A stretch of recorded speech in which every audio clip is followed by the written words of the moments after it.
પરચાઓ કેવા હતા, એને કેવી ભક્તિ કરી હતી, એની અંદર શક્તિ કેવી હતી, અને આ દેશ માટે જ્યારે જરૂર પડી ત્યારે એના આશ્રમની પણ હરાજી કરી નાખી હતી. એ આ બાવલીઓ એટલો બધો દેશ પ્રેમી પણ હતો.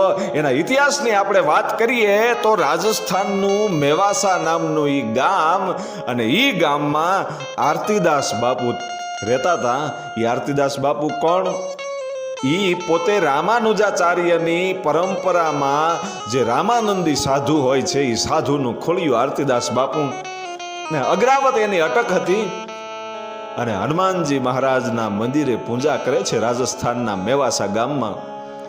એ હનુમાનજીની પૂજા કરતા કરતા એક દિવસ એવો આવ્યો કે ઔરંગઝેબનો કોપ ફૂટી નીકળ્યો હતો ભાઈઓ. ઔરંગઝેબ છે એ ગામડે ગામડે આક્રમણ કરી અને ગાયોને કાપતો હતો, હિન્દુને મારી અને મુસલમાન બનાવતો હતો. એવે વખતે